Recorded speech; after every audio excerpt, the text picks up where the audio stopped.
Hello, everybody. Welcome to the Rotoworld Football Show. Tuesday, December 2nd, 2025. 2025, I've been using the same riff all year, but it's only just begun, and it's already over, Denny Carter. Same is true for the Giants. I don't know where to go with that. They were fun while they lasted, but now they're firing everybody. Really? They're not competing in games. Absolutely annihilated by the New England Patriots on Monday Night Football, 33-15, beginning with the worst field goal attempt we've ever seen. We'll get to that in just in a second. We'll talk about the latest as the TreVeyon turns. Rhamondre strikes back, Denny Carter. Was Jaxson Dart's usage any different in his return? His first game ever without Brian Dable. If anything's going on, that Pats receiver core, Tyrone Tracey's hurt. We're going to preview Thursday Night Football, one of the highest total games of the year. Not the highest, but I think maybe tied for the highest, 53.5. The Cowboys visiting Detroit Rock City. Amon-Ra St. Brown is doubtful for that one. This JMO wheels up, Denny. Which quarterback is the better matchup? Things of that nature for that game. In between, we'll talk about Justin Herbert's broken finger. Marvin Harrison Jr. and his injury, and Michael Wilson striking back. A lot of striking back. Jordan Mason so much strikes back. Jordan Mason, this time it counts. Many are even saying Aaron Jones is out with his 15th shoulder injury. We may even, Denny, embrace debate a little bit. Is Drake Maye the MVP favorite? Who's going to win the AFC North? There is no debate, though, from what we witnessed from Younghoe Koo on Monday night, Denny Carter. And it was the kind of field goal miss. I know people say this. I don't even think an amateur could do what Younghoe Koo did. Tell us what he did. Tell us how he tried to explain it. We know that an amateur couldn't do that because every time we go to the Super Bowl, we go to the NFL Experience, and they're nice enough to give us some footballs to kick through the uprights, right? And you and me and Lawrence Jackson did that a couple times now, and it's not super hard to not stub your toe into the ground. Me too. Sorry to interrupt your train of thought there, but like everyone at home overestimates how easy something is. We're out there in like suits and dress suits. Listen, blasting kicks is kind of easy. It's not as hard. You get a few practice kicks. Like now, like the game day thing on ESPN every Saturday morning, the kids just like easily make the kick. Yeah. They're like, you don't understand, it's hard. Yeah, I don't know. Yeah, well, it doesn't look that hard. Yeah. Younghoe Koo made it hard. By the way, this is why we're going to get to Younghoe Koo in a second, but this is why the idea of a kicker who's in shape is completely absurd. It's so absurd. Like this whole thing, like, oh, he takes his body serious. Stop. Just stop. Oh, that's another rant I have. Like, we know athletes are overtraining, Denny. You know how we know this? Because not only is every kicker jacked now, every kicker's always hurt. Yeah. Like, kickers used to never get hurt. There'd be like one kicker injury per year. Now half of them are hurt. You know who never got hurt? Sebastian Janikowski. No. Okay. And my guy never saw the inside of a gym. All right. So enough of the kickers being in shape. Anyway, Younghoe Koo, I'm sure folks saw it.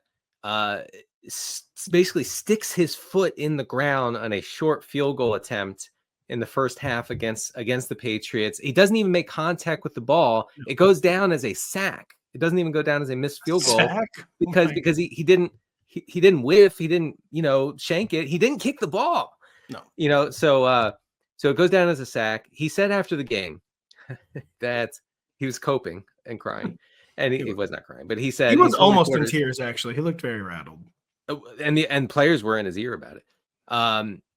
He said after the game that the ball was wobbling, and so he was actually trying to hold up to stop his kicking motion because it was wobbling. Now, I don't know what sense that makes. I think, Younghoe, you just got to kick it, man. Like it doesn't matter if it's wobbling, go kick it. I looked at the replay. I didn't see any wobbling, so I don't know about that.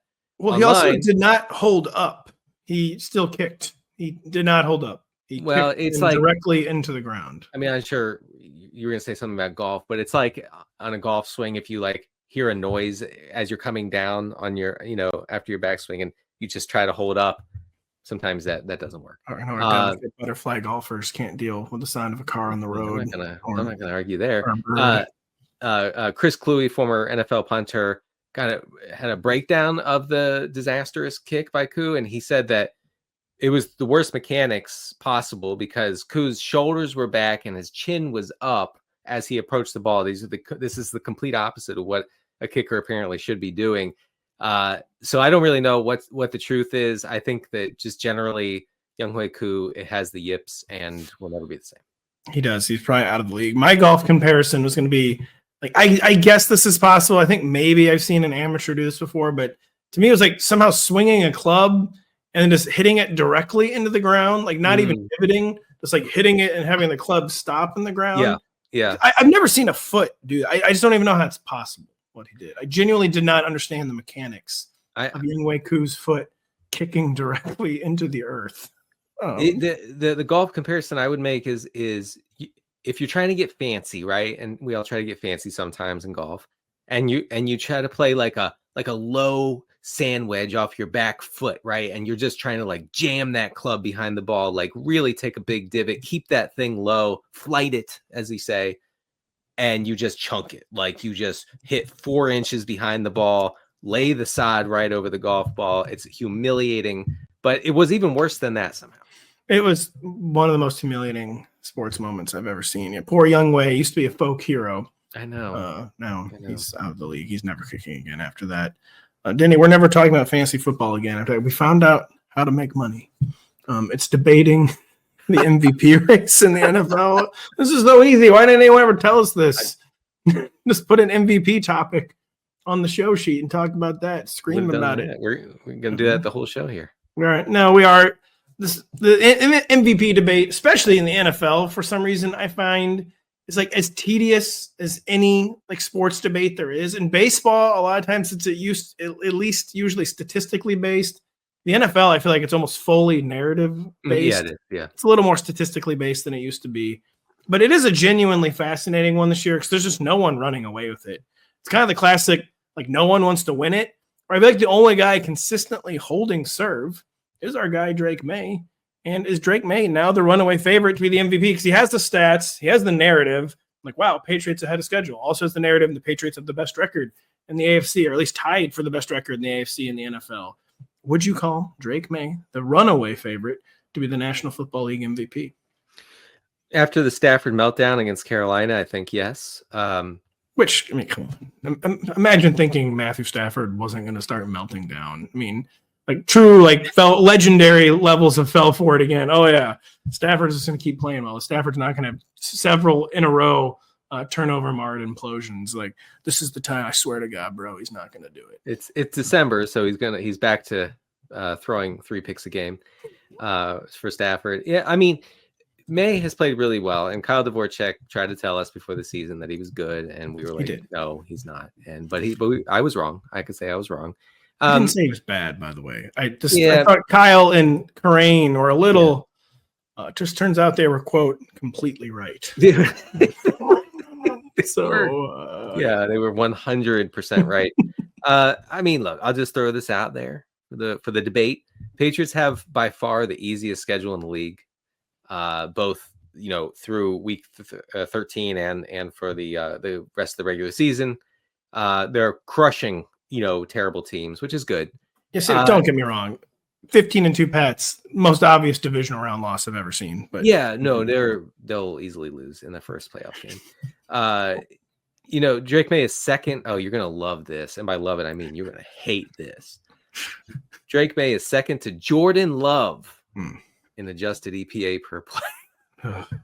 To be Denny's point, I like Jordan Love as a player. I think we all do, but have not liked what the Packers have been doing with the play calling. But apparently Matt LaFleur would just point to the computer. I'm like, do you have a suggestion for how we can get more EPA per play?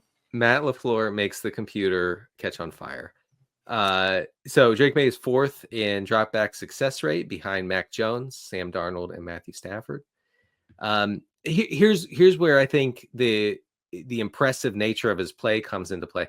His expected completion rate this season is 64%, talking about Drake Maye. Okay. His expected completion, that's the lowest in the NFL. And he's 10% over his expected completion rate. So he's actually completing 74% of his passes. What I'm saying is this is not a scam. He's not getting away with a scam at all. This is not a Jared Goff situation. No. Like he is pushing the ball downfield as consistently as any NFL starter. He's completing those passes to no names, right? I mean, no names. Kayshon Boutte, Mac Hollins, Demario Douglas. It's crazy. Sometimes Stephon Diggs plays for them, but and so he's doing this with nobody.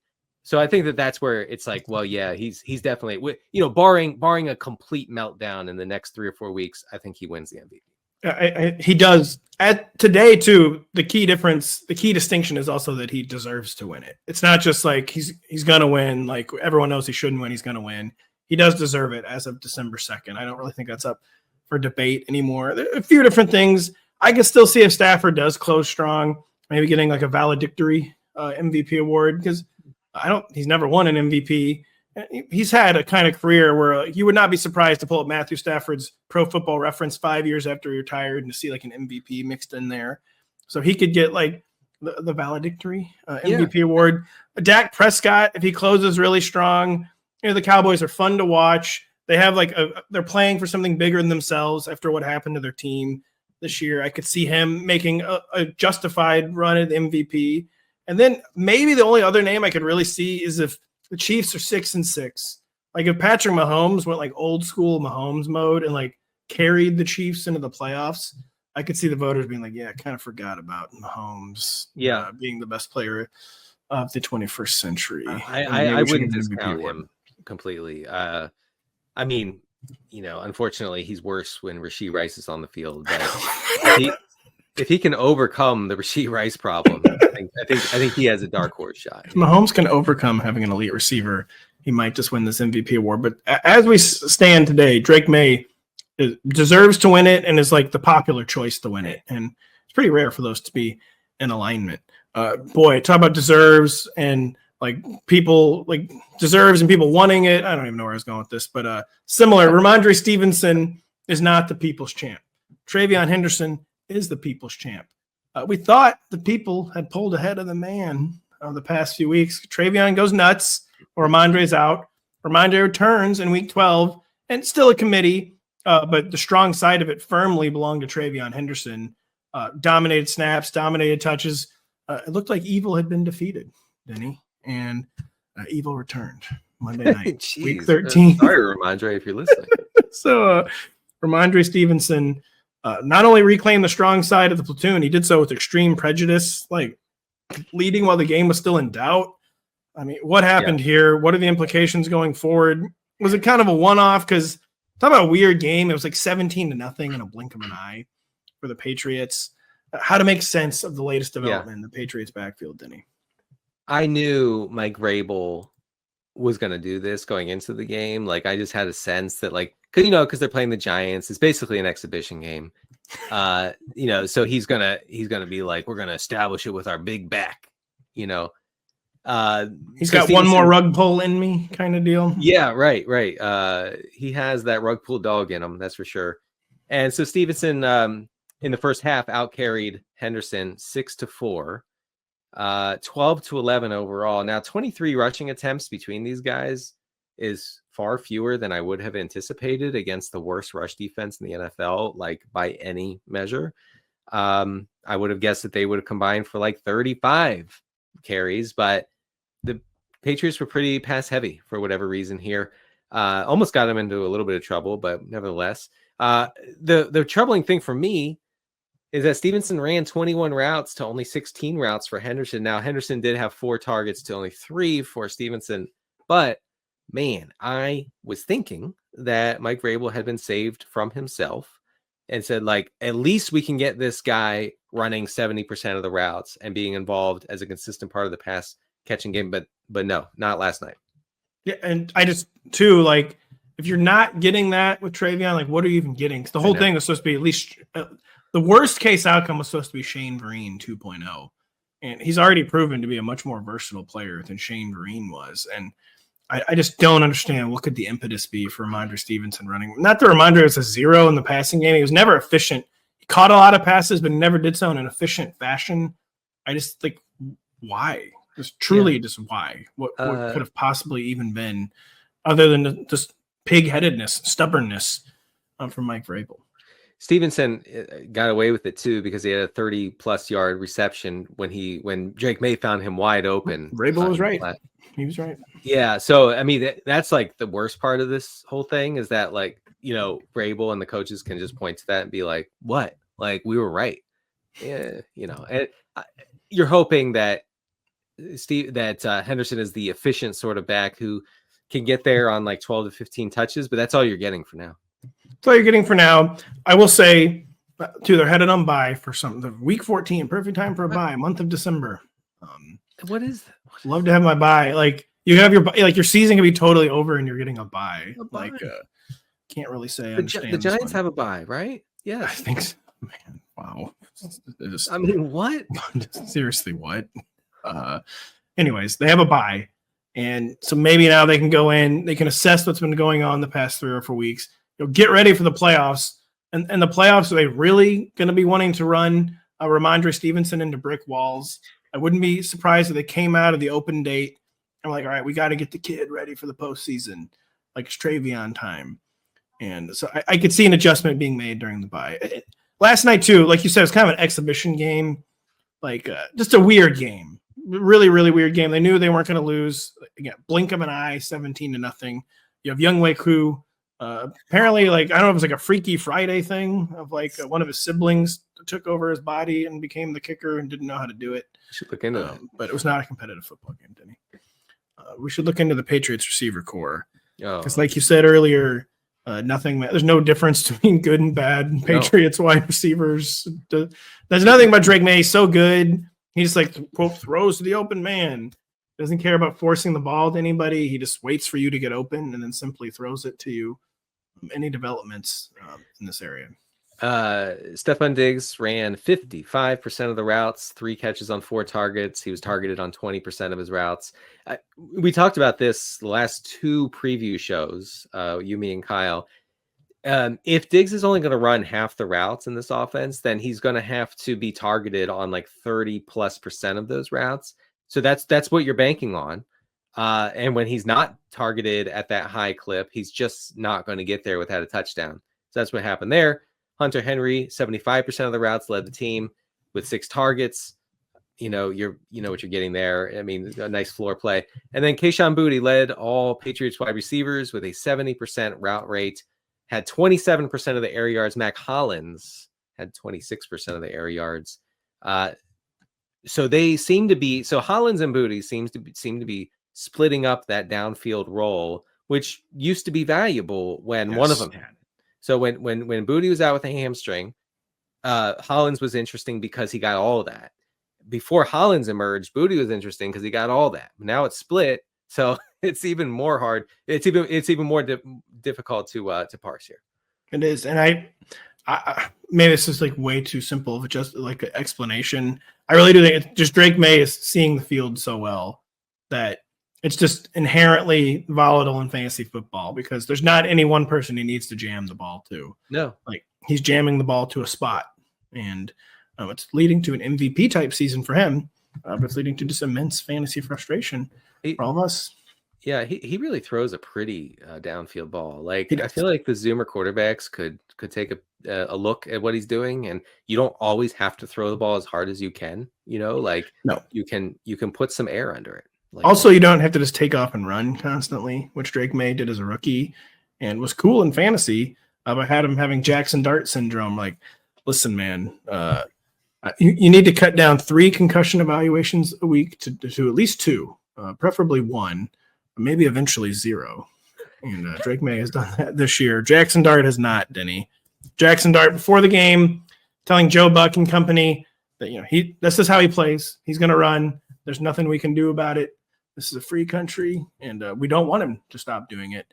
But did he kind of stop doing it? His first game without Brian Dable, only 4 attempts. What was different post Dable, post Jaxson Dart's return from a concussion? Yeah, 4 attempts on the ground for 20 yards for Jaxson Dart. Go to his passing real quick. He averaged 6.8 air yards per attempt. That's down from 8 air yards per attempt before week 13. So not a huge drop there, but a little bit of a difference. He gets obliterated on the sideline in the first quarter. A hit, right to the head. I think I counted 5 like helmet to helmet hits last night from the Patriots on the Giants. I think 2 were called. These teams were salty, by the way. They were out for blood. Yeah, they were. That was like Thanksgiving week. A lot of times rivalry week in college football.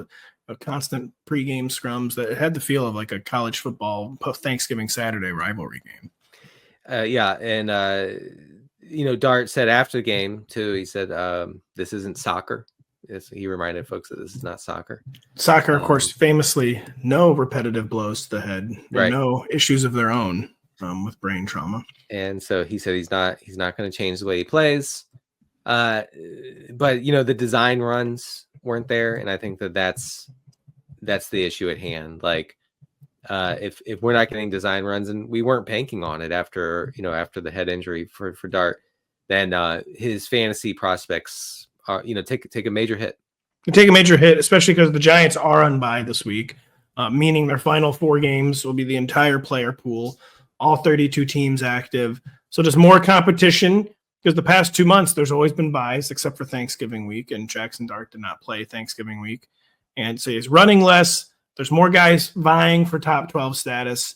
And Jaxson Dart, it's just going to be a lot more difficult to get into single QB lineups, which is a bit sad, a bit frustrating, but also it's like the classic, just be happy it happened at all. Yeah. That Jaxson Dart was valuable.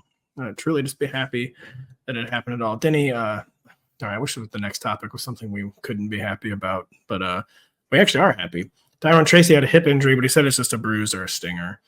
Anything to note here on this Giants backfield? Just that Devin Singletary would be a really good option as the only guy left in the backfield if Tracey would have missed time. But they have a bye week, so I'm sure Tracey will be fine when they return in week 15. And yeah, they can't wait to make it so neither back has any value whatsoever. So probably not starting many Giants running backs after the week 13 bye. We will be right back after this. It's a massive game on Sunday night in week 14. The Houston Texans head to Arrowhead Stadium for a showdown with Patrick Mahomes and the Chiefs. Plus, don't forget, get the day started on fantasy football pregame live in Kansas City with Matthew Berry, Jay Croucher, Lawrence Jackson, and George Savaricas. Oh, they're sending our guys to Kansas City. I did not know that. It's gonna be what I can tell them. So, they were going viral a few weeks ago for being very windy in Philadelphia.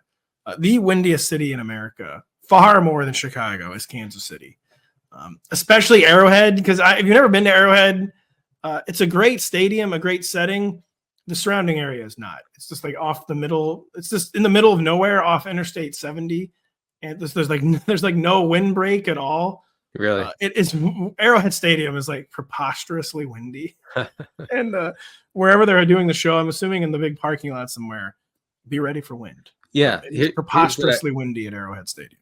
Jay, Lawrence, Matthew, George, if you're listening, bring your paperweights. You're going to need them. Please do. Please. I'm serious. The Arrowhead Stadium parking lot is probably the windiest place I've ever been. The windiest place in the continental United States. It is. It really is. The windiest place I've ever been in America was actually in Hawaii. That's not continental America. Windiest in continental America was the Arrowhead Stadium parking lot. Denny. It's bad for the hair. Boy, yeah. I would have to wear a hat. My hair would be ruined after 2 seconds. I have to wear a hat. Yeah. Me too. Yes. Can you guys? I ask our wardrobe department. Can you glue a wig onto me? And they just go, "Who are you?" What? Oh, Denny, why are you wearing 4 hats? Yeah, can I have one of Ahmed Fareed's wigs? No, Ahmed has absolutely amazing natural hair. Crazy good hair. You know who else has amazing natural hair, Denny? Justin Herbert. He does. Doesn't have an amazing natural left ring finger anymore. Sorry, not even funny enough to laugh at my own joke there. But I started saying it like, please let this be funny. And you were laughing. I was like, oh God, it's not funny. I didn't know where you're going, but it's not funny is why you weren't laughing. But Justin Herbert has injured his a finger on his left hand. This being football, he's probably going to play for some reason against the Eagles on Monday Night Football. Some reason. Yeah, well, come on, he's got one hand. I guess the play. Yeah, I guess it's Trey Lance. Teams, listen, like very hard to find a good backup quarterback. Right? It's maybe the greatest luxury in all sports. Why, if you make Trey Lance your backup, you already know, like the whole fan base, everyone's giving up on the season if they have to play. Like, get someone who can at least throw the football. You are only as good as your backup quarterback, and Trey Lance is the worst of the worst. Seriously, he can't even throw. All right. Cannot even throw the ball. No offense to the young guy. So Justin Herbert's probably playing. But he's hurt. It's a horrible matchup. As poorly as the Eagles have been playing, no one is passing on them at all. Like shutting down the pass. Dak Prescott kind of did. No one else can even complete a pass on the Eagles, it feels like. So what are fantasy managers dealing with Justin Herbert's finger injury? And to take us through the nightmare scenario that actually does sit on Monday Night Football. Yeah. Well, we'll start with the nightmare. Trey Lance starts. Here's the short of it, and I hate to say it, Trey Lance should probably be started in Superflex leagues because you're talking about maybe a dozen rushing attempts. That's hard to get, from a quarterback. So even if he has it could be a Tebow-esque situation. It could be 100 yards passing and 17 fantasy points, that sort of thing. But it basically renders all of the Chargers pass catchers as desperation plays, even Ladd McConkey. Yes. I guess you could start. Who's the running back? Marion Hampton may be coming back. We don't know what the split's going to be between Hampton and Vidal this week. We're going to see a lot of both. I feel like with or without Herbert, even against the Eagles, because they got to protect Herbert. And yeah, it's going to be a mess. It's going to be a huge mess. Yeah. So just keep it locked to Rotoworld. Obviously, we do think most of the early signs are saying Amarian will be back. By the way, but also. So if Herbert goes with a broken hand, with a broken finger, you can't start him. No, you actually can't. Even with 4 teams on bye, you just can't because things were bad enough already without Joe Alt. Now they're really he can't even brace his fall if he plays. So yeah, no, I know. They're gonna be trying to get the ball out lightning fast, which is okay for Ladd. It's my initial ranking sweep. I have Keenan ahead of Quentin Johnston, though, because the downfield thing is just done. It's just dead. It's going to be Keenan Allen. Eagles, yeah. Keenan Allen roaring back to life here. It could be 11 or 12 catches for Keenan Allen, I feel like. And Gadsden becomes interesting because of this as well. But yeah, I mean, I would feel much more comfortable starting Jacoby Brissett against the Rams. 100%. Yeah, Herbert. It's been actually tenuous for a while. Justin Herbert in the top 12. Even with 4 final buys this week, Herbert is outside the top 12, which stinks if you've been riding him. Although if you've been riding him of late, you've probably already been searching for an alternative. Ooh. This is the week to use it. What's the How about Tyrod Taylor over Herbert? Wow. Taylor plays the Dolphins. The thing with Tyrod is that even though he's not currently hurt, I probably view him as a greater threat to leave the game than Justin Herbert. Sorry to be such a messed up. The guy with the broken hand, who, by the way, defenders for the Raiders were swatting at his injured hand. I know. That's all they have left to play for. Tyler Shuck or Justin Herbert. Who do the Saints play? The Saints are playing the Bucks in Tampa. Yeah, Shuck. Ugh. If Jaden Daniels does not return, Marcus Mariota or Herbert. Mariota. Really? Yeah. Sadly. I actually have Herbert too high. I have him as a QB 14. I got to get that down because you're playing Sam Darnold over Herbert for sure. Yes. But man, Darnold is kind of in a tailspin. Darnold is listen. This is not a joke. I've left my Halloween pumpkins still on my front porch. Even though St. Louis, Missouri is now a frozen wasteland for some reason on December 2nd. And I was going to make a Herbert comparison. Something about my pumpkins and Darnold turning back into a pumpkin. But he's in rougher shape than those porch pumpkins on December 2nd. Darnold is him and Daniel Jones, shockingly. I know, what a surprise. I know, what a surprise. Who could have ever predicted this? Who could have ever predicted Michael Wilson instantly being better than Marvin Harrison Jr.? Even as people who dabbled in truthing Marvin Harrison Jr., I genuinely did not expect Michael Wilson to instantly be twice as good, Denny. But he is. With Marvin Harrison Jr., highly questionable for a heel issue for week 14. Is Michael Wilson just back where he was 2 weeks ago on the wide receiver 1 periphery? I hate to say this, but Marvin Harrison just completely said I'm the captain, Michael Wilson, which I was not expecting, to be honest. So in the first half, MHJ led the team with 51% of the air yards. He was targeted on 27% of his routes. Wilson was only targeted on 12% of his routes. The end of game stats look a little more even because MHJ left with a heel injury. Now, he's always injured, so we'll have to keep it locked to Rotoworld to see if he plays this week. But it appears that Michael Wilson is a distant wide receiver to Harrison for now.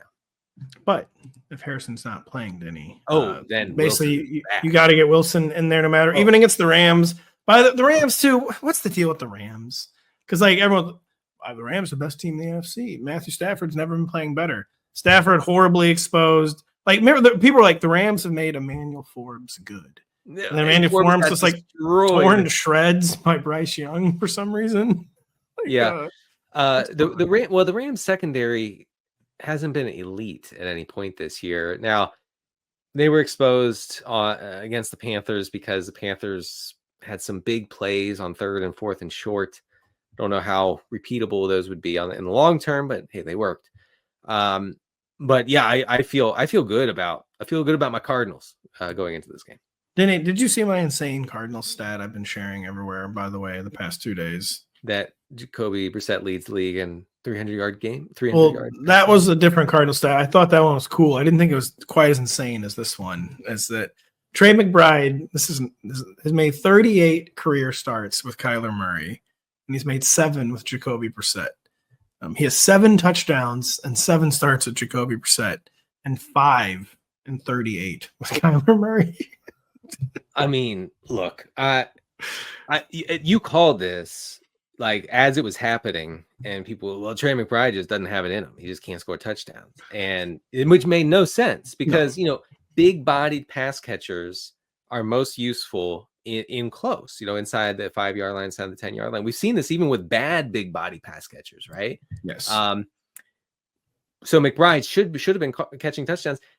I think that Kyler has been exposed to an extent where he's not guaranteed a starting job anywhere going forward. I agree. I'll say one thing I've been haunted by, though, Denny, is finding all these stats, about the Cardinals passing attack is just so much better with Jacoby Brissett. Why are the results not any different, though? Is there just something about Kyler and that style of hyper conservative play that we continue to sell short? Because they're lighting it up, but they're just as bad. I have been haunted by this a little bit. The defense, is to blame as well, but also they make these horrible turnovers. And it's not just Brissett. I think it was Bam Knight just dropped the ball. He did. The other day, that wasn't great. For no reason, and nothing was happening. He just dropped. Those things happen seemingly every week to the Cardinals. Nothing was happening. Nothing happening at all in this Minnesota Vikings offense. We'll talk more about J.J. McCarthy's return on Thursday when he previewed the Week 14 slate with Kyle Dvorak. But Aaron Jones hurt yet again. This guy's shoulder, this guy's shoulder, I'm sure he can pop back into place on his own. Yeah. But not great. Hurt again. Aaron Jones lately has been I'm back. I'm playing. Doesn't his arm is in a cast and he's I'm playing. And so I can't even say for sure he's going to be out for Week 14.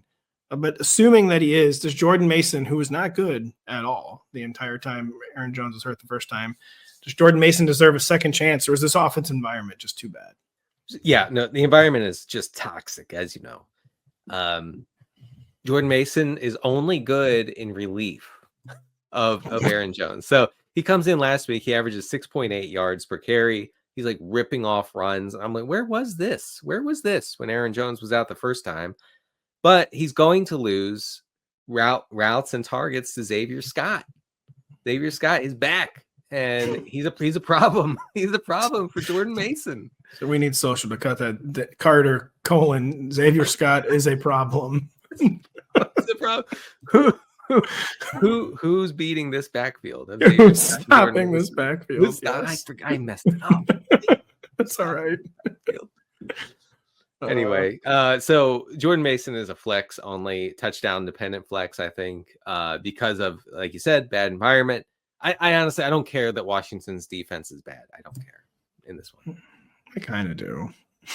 A little bit. They're really bad. The Vikings still will not be able to move the ball. Yeah, the Vikings, man.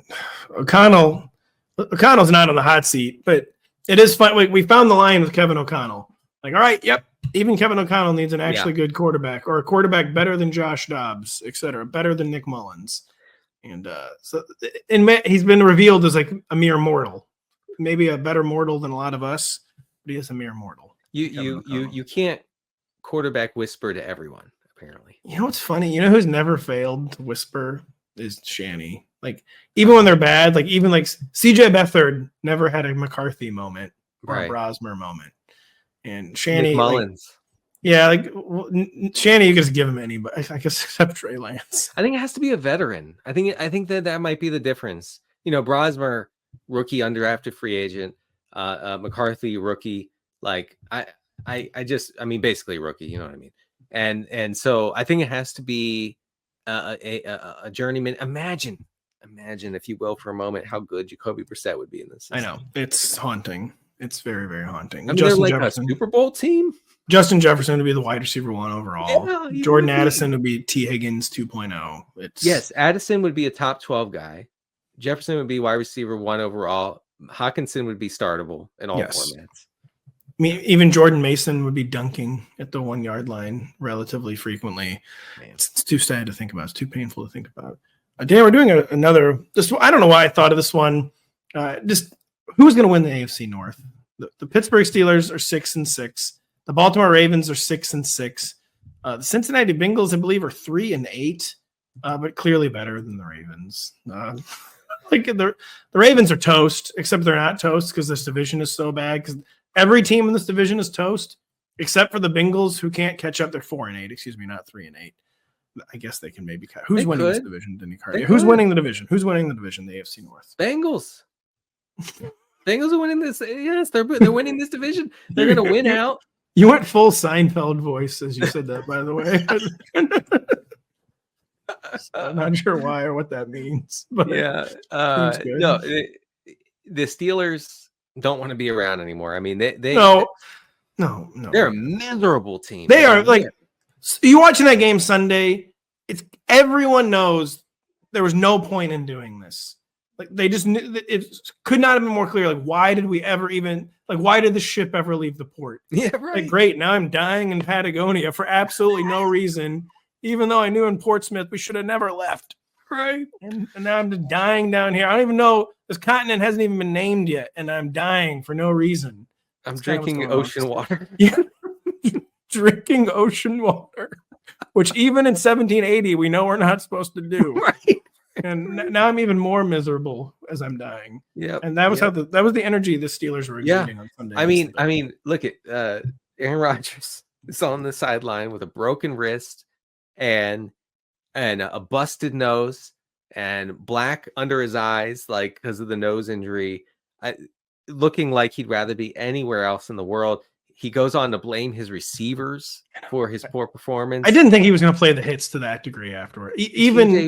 I was shocked. TJ Watt suffered some sort of freak injury at the end where I couldn't even tell. It looked like he was faking, but I'm not accusing him of faking, but like suddenly he just starts hopping around on one foot and screaming. Mike Tomlin after the game, like, does his like normal thing where he's like, just stay tuned. And what's going on here? So this season's over for the Steelers. I read this thing by Jeff Zrebeck, the good, very good Ravens beat writer for the Athletic. Is that how you say that? I'm going to say it like that. I've always wondered. This is why I asked. I've always wondered. And he said the one thing, and this is not, Jeff, this is not against Jeff at all, but like, so the one thing the Ravens can do is establish the run. Like, that's not going to work. No. I'm sorry, but you have to get something out of the pass game in order to turn this thing around. And if Lamar is as banged up as I think he is, I mean, the hamstring, ankle, foot, all sorts of stuff, then I don't know how they turn around offensively. The only reason I think the Ravens are still going to win, because as you laid out, no team's ever been more done than the Steelers. And the Bengals, I think, are the best team at this point, but they're in the classic Bengals situation where they're almost like, have you ever seen Uncut Gems? They're like the Uncut Gems mindset of Adam Sandler, like, bro, I just need this one thing to happen and everything's cool. Like, they can't have anything go wrong. Yeah. And the Bengals, yes. They're clearly going to have at least one thing go wrong. They just dug themselves classic too deep of a hole. It is a deep hole, but also you got to remember, they can let it rip from here. like they have nothing to lose, right? And I think that you saw that the other night, how they were playing so aggressive, right? Aggressive on fourth downs, aggressive on third and shorts. Like Joe Burrow was making tight window throws. I kind of like the Bengals. The Bengals, their whole season comes down to this weekend. We'll talk about on Thursday in Buffalo. They have to win that game. If they win that game, they get a rematch with the Ravens. Huge divisional implications, huge tiebreaker implications. Then 3 games they should win down the stretch: Miami, Arizona, Cleveland. But they have to beat the Bills, which is, of course, not a great position to be in, having to win in Buffalo.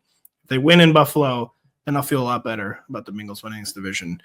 Producer Adam, by the way, shared a text or a tweet about Aaron Rodgers looked like he had tried to rob Kevin McAllister's house. And Google that if you don't know who that is. Also, I was getting strong. I don't know how dialed in some people are to the movie scene. One battle after another. It's going to be an Oscars contender. Getting strong Bob Ferguson vibes from Aaron Rodgers on Sunday. The guy looks like he has not showered in several months. Yeah, he looked rough. It looked like a paint can had swung from a hit directly in the face. Tony Romo's like, did Aaron Rodgers just step on a floor full of ornaments? Right. Wow, that's crazy. Yeah, that was horribly painful. That was bad. You know what's gonna be crazy is the Cowboys and Lions. I was gonna say when we come right back after this, but there's not a promo actually. So it's the Cowboys and Lions. Thursday, 53.5. I think one game got to 54.5 earlier this year, but very, very few have gotten 53.5. Not surprised this one is doing so. Even without Amon-Ra St. Brown, we think, Denny, the Cowboys honestly playing about as well as any team in football right now. The Lions are kind of treading water. They're treading water like by good team standards, like not as a bad team, but This is not the Lions of the past 2 seasons or even really the past 3. Just things are not going super well for them right now. Both teams desperately need this game. Lions are favored because it's in Detroit. I kind of think the Cowboys are going to win, though. But ARSB, that's the big fantasy angle here. Doubtful with an injured ankle. It hasn't been declared doubtful yet. I'm just calling him doubtful. With Sam Laporta also out, who becomes the 3rd target after Jameson Williams and Jahmyr Gibbs? Is it Tesla season, for instance? It might be Tesla. He ran 84% of the routes in week 13. He had 2 targets, so targeted on 9% of his routes. Tom Kennedy, preseason DFS sicko favorite, Tom Kennedy, ran 2/3 of the routes and had 4 targets, so he had that going for him. He was second among Lions wide receivers in targets. I do want to say, and we're going deep on this one, Khalif Raymond is out, and that's actually really important because Khalif Raymond honestly could be like the 1B in this offense if Amon-Ra St. Brown is out, which he probably is, right? But he's out. He's been declared out. So it's going to be Tesla or Kennedy having some fantasy relevance behind JMO. It is. And Tesla he doesn't have a plug-and-play skill set. Like when your skill set is like the spectacular play, like the one-on-one win, the jumping ball win, that just doesn't necessarily profile as like, okay, someone's hurt. Someone's got to get these targets. Like, I don't think Isaac Tesla just magically becomes easier to get the ball to without. I guess they will have to try a few more times. So that obviously increases his floor a little bit. But he's still, to me, it's like a pure ceiling play and like all too real of a donut threat. Like, if someone tells you they want Isaac Tesla as their wide receiver 4, what are you telling them? Try to do better. I mean, like I think you could do better. I mean, what this means is just absurd usage for JMO and crazy. Because that was another thing, Denny. There's no way this hurts JMO, right? No, God, it doesn't. It doesn't. And take it from the guy who went in on JMO with criticism online. Oh yeah, I thought you were trying to ruin your Thanksgiving because that was the rare post you got where like people were kind of like rare football posts, I should say, where like people were kind of like actually mad. Yeah, they were very mad, and I timed it well. Because what happened was I stopped watching the game for like, I don't know, 30 seconds. And Amon-Ra St. Brown goes down with an ankle injury. I don't know it. So I'm like, JMO mid, like he's never been good. Like the Lions need to give up on JMO. Pull the plug, Dan Campbell. This is like your one big mistake is committing to JMO. He's terrible. He's never been good on any level of football. When Denny said pull the plug, he said if he's in the hospital and not even using like a football.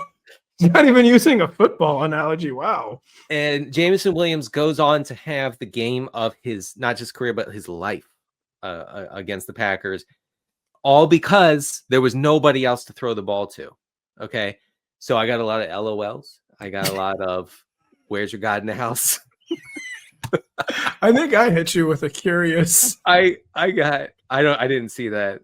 I just want everyone to know that the reason I was mad is because as you know, as you listen to the show, I went in on JMO this year, Yes. and it sunk my teams. It killed me in redraft and best ball leagues, and I was upset. Okay, like, yes, I get upset sometimes, and I express it online. That was a bad time to do it, though. Let me tell you. Were you actually already in the red wine that early? By the way, I thought I saw you say that. Or was that just a joke? I actually think I had one glass.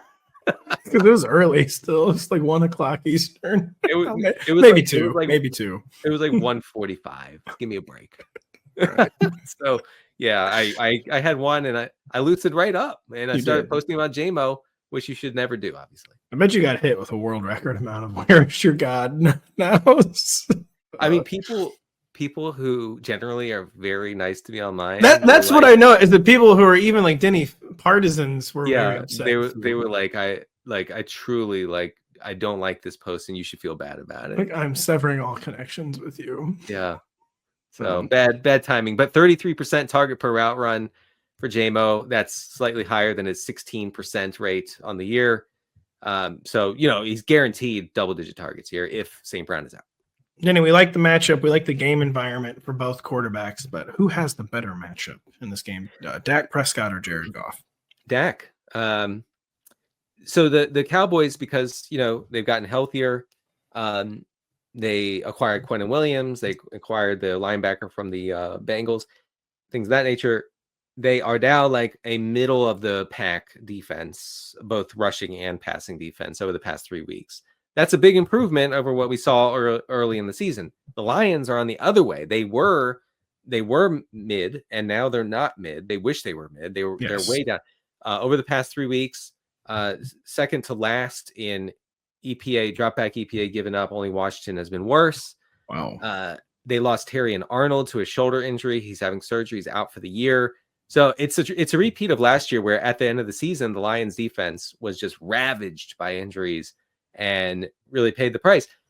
For fantasy, this is probably good for the Lions because it means that they're just going to have to chase points hard. And they've been over their expected pass rate in every game since Dan Campbell took over. So lots of attempts coming, I think, for the Lions. I could almost see this being a nightmare spot for Goff. Like, if a true shootout conditions developer, say it's 10-3 Cowboys early, like Goff is just Goff does not need to be in comeback mode this year. Like, he's not bad. He's not dialed in. Like, yeah, he's getting just our guy. I think we already talked about this on the show. Is taking some like the biggest hits I've ever seen.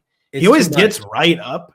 He's taking some of the biggest hits I've ever seen, Jared Goff. I mean, he's a front like Daniel Jones. He's a front running quarterback. When he has the whole playbook at his disposal, when the defense can't guess what's coming, he's pretty good. When they can guess what's coming, he is a major problem. He's a major problem. No problems in the Cowboys receiver core. There's 2 elite players. I still have George Pickens ranked ahead of CeeDee Lamb this week, even though CeeDee finally flipped the script last week, finally got the better of George Pickens. I know it's like, who cares? Both these guys are wide receiver ones. But what's the latest on Pickens versus Lamb? Last week Pickens had 3 more targets. He had a few more air yards. He had a higher targets per route run than Lamb, but Lamb led in yards and scored the touchdown, so he had a better day for fantasy. But the usage is almost identical week in and week out. So you know what you're getting. I mean, it's just super concentrated. They're seeing like 70% of the air yards combined. It's pretty wild. Man, talk about just a nightmare for defenses. Like, it's been a while since we've seen a receiver tandem. Like, both guys are just like a genuine nightmare. I feel like they are. Yeah. A lot of times, like, the cliche is be a number one on a different team. Like George Pickens too. Man, talk about the Steelers just like needing to blow things up. Like, we had questions about George Pickens, and it was clearly just because of the hellaciously bad offensive, which he mostly rose above anyway in Pittsburgh. Like the fact that it took this to like confirm that George Pickens was this good. Not a good it was never in doubt. Honestly, it was never in doubt. Like every time he had been given the opportunity to cook, he cooked. And but he didn't fit in Steelers culture, and that's all that matters is Steelers culture. Winning doesn't matter, points don't matter, just the culture.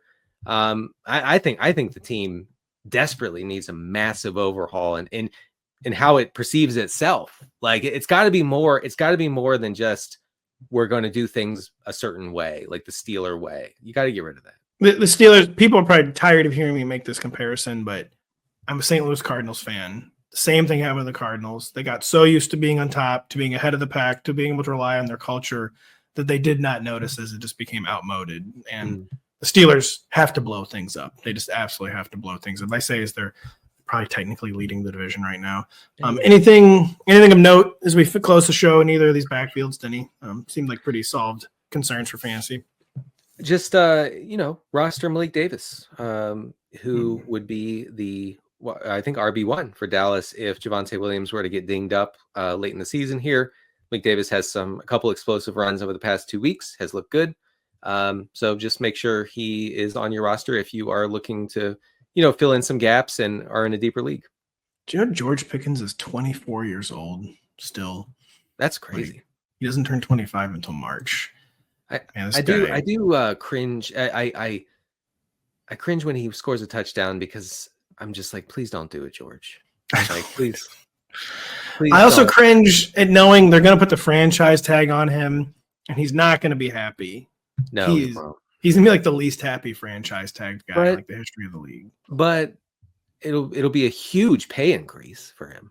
It will, but he knows he's 25. Like he could get the biggest receiver free agent contract in the history of the league. You're right. Open market. You're talking about if there's no franchise tag. Yeah. If there's no franchise tag, he would probably get the biggest receiver contract in the history of the league, which seems stunning. You're absolutely right. There would be 10 teams in on that. There would be trying to desperately change the calculus in the receiver core. That's neither here nor there. That's next spring. We'll worry about that in March. We'll worry about the rest of Week 14 on Thursday when Kyle Dvorak joins us to preview the entire slate. So for Denny Carter, I'm Patrick Daugherty. We appreciate you listening as always. Good luck down the stretch. We'll talk to you Thursday.